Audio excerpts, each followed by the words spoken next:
પિયુષભાઈ, એ કહેશો કે આપના દ્વારા એક વિડીયો વાયરલ કરવામાં આવ્યો હતો જેમાં તમે કહો છો કે લઠ્ઠાકાંડ થયો છે પાણીદ્રા ગામમાં અને 3 લોકોના મોત થઈ ચૂક્યા છે. પોલીસ કહે છે કે હજુ સુધી એવું કશું પણ થયું નથી, તો સત્ય શું છે?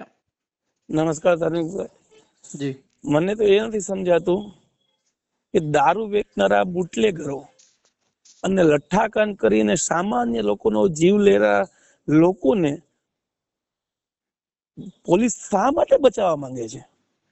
મેં એક વિડીયો જે બનાવીને કીધું હતું એમાં 3 વ્યક્તિઓના મૃત્યુના સમાચાર કીધા હતા. સત્યતા એ છે અત્યારે કે 2 વ્યક્તિઓના મૃત્યુ થઈ ગયા છે અને 2 વ્યક્તિઓ વેન્ટિલેટર ઉપર છે. મેં પોલીસ પ્રશાસનને પણ કીધું કે તમે મૃત્યુનો આગ છુપાવો છો શા માટે? જ્યારે આખી ઘટના હું તમને જણાવું કે આ ઘટના રવિવારે સાંજના જે લોકોએ દેશી દારૂ પીધો એને બીજે દિવસે સવારમાં અસરો આવવાની શરૂ થઈ. એમાં એક પરપ્રાંતિ વ્યક્તિ જે મજૂર છે, પાણીદ્રા મુકામે પોતાનું ઝૂંપડું વારીને રહી છે, તે સવારમાં 8:30 વાગે તેમના ઝૂંપડામાં ડેથ થઈ ગઈ. એને હોસ્પિટલ પણ લઈ જવામાં નથી આવ્યો, ક્યાંય પણ લઈ જવાનું નથી. રાતના એનું અગ્નિ સંસ્કાર કરી દેવામાં આવ્યો. સોમવારની રાત્રે, સોમવારના સાંજે. જી. એ સમય પહેલા 1:30 વાગે અચાનક 5 થી 6 લોકોની તબિયત લથડે છે, એમને અસરો શરૂ થાય છે.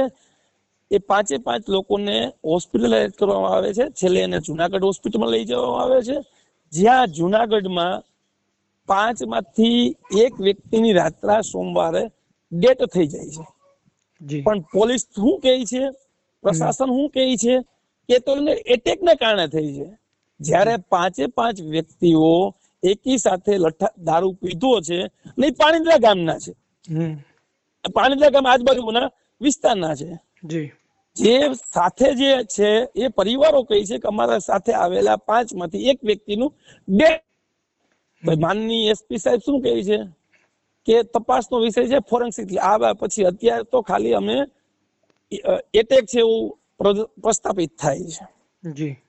અને અત્યારે 2 વ્યક્તિ અતિશય ક્રિટિકલ હાલતમાં એની પરિસ્થિતિઓ છે.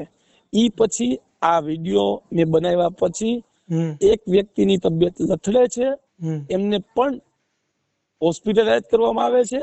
અત્યારે સામાન્ય પરિસ્થિતિ છે, બીપી લેવલ લો થઈ રહ્યું છે. પિયુષભાઈ, વચ્ચે એક સવાલ પૂછી લઉં જેનાથી દર્શકોને થોડી વધારે સમજાય માહિતી આખી. મને કહેશો કે જે અન્ય બીજો કેસ હતો જે સોમવારે રાત્રે એમનું ડેથ થાય છે, તો એ ગુજરાતના છે, ક્યાં રહે છે અને અત્યારે એમનો પરિવાર ક્યાં છે? જે 2 ડેથ થઈ છે, હું ફરી રિપીટ કરી દઉં છું, 2 લોકો પરપ્રાંતિ છે. એક રાજસ્થાન બાજુના છે, જેમને પોલીસે ત્યાંથી એની ડેથ થાય છે અને નિવેદન લઈ અને રાત્રે એની ડેડ બોડી સાથે એના વતન છે, જે રાજસ્થાનના લોકો છે. એક વ્યક્તિ છે, મેં તમને કીધું, એ ઘરે ડેથ થઈ ગઈ છે. 3 વર્ષથી અહીંયા ઝૂંપડું વારીને રહી છે. એટલે બંને લોકો પરપ્રાંતીય છે. અને 2 લોકોની જે અત્યારે ક્રિટિકલ હાલત છે એ બંને સ્થાનિકો છે. એક વાત એ છે પિયુષભાઈ કે આ પહેલા આ પ્રકારની પરિસ્થિતિ એ માળિયાહાટીના બાજુ જોવા મળી છે ને તમે એ વિસ્તારના આગેવાન છો, તો કેટલા દારૂના અડ્ડા ચાલે છે? શું પોલીસની નજર છે?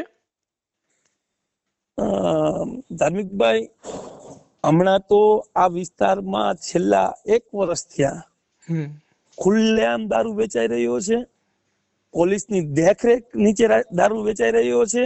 અને આજે એક બુટલેગરે મીડિયાને નિવેદન આપ્યું, ઓપનલી આપ્યું કે અહીંયા 20 જેટલા દારૂના અડ્ડાઓ પાસેથી પોલીસ પૈસા લે છે ને અમે જે વેચીએ છીએ એ પોલીસને પૈસા આપી અને વેચીએ છીએ, ખુલ્લેઆમ વેચીએ છીએ. આ પરિસ્થિતિ છે. ત્યારે સવાલ એ થાય છે, ગાંધીના ગુજરાતમાં કાયદોની વ્યવસ્થા ક્યાં ગઈ છે ને પોલીસ તંત્ર શું કરી રહ્યું છે? તમારા દ્વારા એવું કહેવામાં આવ્યું કે 3 લોકોના મૃત્યુ, અને સામે પોલીસ કહે છે કે હજુ એક પણ મૃત્યુ થયું નથી. તો એ પછી શું કોઈ કર્મચારી, પોલીસ કર્મચારી અથવા અન્ય કોઈ આપનો સંપર્ક કર્યો છે એ કહેવા માટે કે તમે ખોટું બોલી રહ્યા છો, અથવા તો એ કહેવા માટે તમે સાબિત કરીને બતાવો? મને સ્થાનિક પોલીસમાંથી ફોન હતો કે લઠ્ઠાકાંડ જેવી કોઈ પરિસ્થિતિ જ નથી, અને લઠ્ઠાકાંડ થયો જ નથી ત્યારે મેં એને પ્રશ્ન કર્યો હતો અને કીધું તો આ 2 ડેથ થઈ છે એ શું છે? ત્યારે એ પ્રશાસન એમ કીધું એ ડેથ એક ઘરે થઈ ગઈ છે ને એક હોસ્પિટલ છે, એ બંને એટેક વાળા છે. જ્યારે ત્રીજી વ્યક્તિઓની મેં 3 વ્યક્તિને કીધું હતું ત્યારે એની ક્રિટિકલ પરિસ્થિતિ નીકળી છે. હું ભગવાન અને ઈશ્વરને પ્રાર્થના કરું કે એ આ ઘટનામાંથી બહાર આવે સાજા થઈ જાય, પરંતુ 2 વ્યક્તિઓની હું ડેફિનેટલી કહું છું કે 2 વ્યક્તિઓની મૃત્યુ આ લઠ્ઠાકાંડને કારણે થયું છે, પણ પ્રશાસન કબૂલ કરવા નથી માંગતું કારણ કે હર્ષભાઈ સંઘવીના ઈશારે આ મોતોને છુપાવવાનો કોશિશ થઈ રહી છે. પરંતુ હું ન્યા સુધી કહું છું કે કોઈની આત્મા નાના એના ધાર્મિકભાઈ, હું જે પરિવારને મળ્યો, જે વ્યક્તિ થઈ ગઈ છે એની આગળ પાછળ કોઈ નથી. એના પત્નીની હાલત માનસિક અસ્થિર જેવી છે. એક 4 મહિનાનો બાળક છે, એક 2 વર્ષ, એક 3 વર્ષ ને 9 વર્ષની દીકરી છે.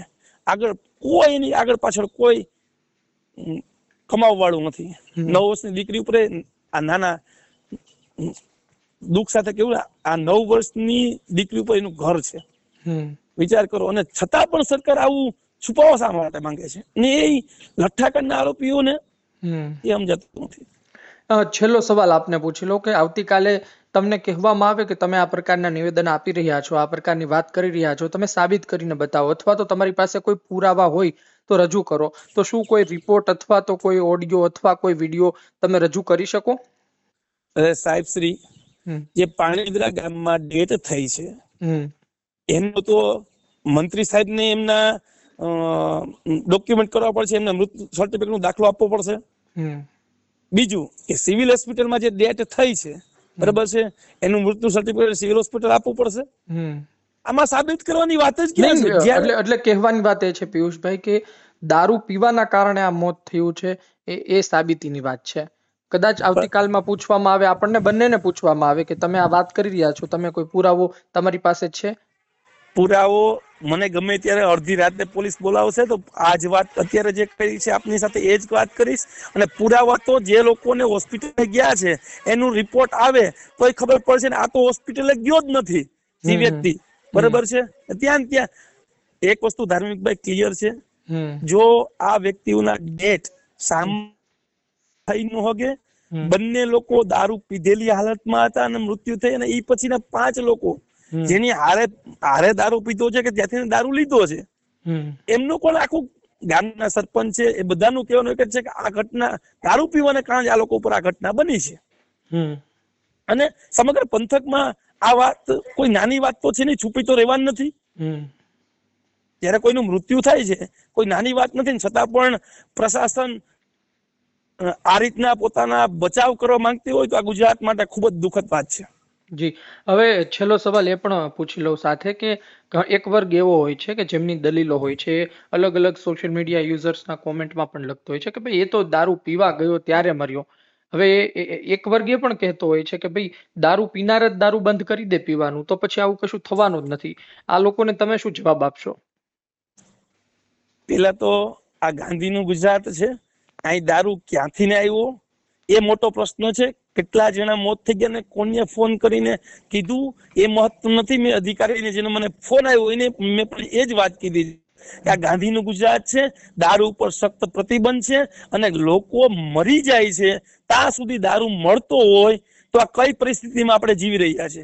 હવે વાત રહી દારૂ પીવાળો વ્યક્તિ કે દારૂ નો પીવાળો વ્યક્તિની, પણ દારૂ મળતો જ ન હોય ધાર્મિકમાં તો કોણ પીવા જવાનું છે?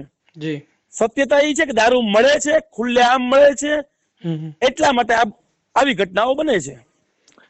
જી, ધન્યવાદ પિયુષભાઈ. આપણે આશા રાખીએ કે અન્ય વ્યક્તિઓ મૃત્યુ ન પામે, અન્ય વ્યક્તિઓ જીવિત રહે અને તેમનું જે આરોગ્ય છે તે વધુ સારું થાય. આપ જોડાયા તે બદલ ખૂબ ખૂબ આભાર. આભાર.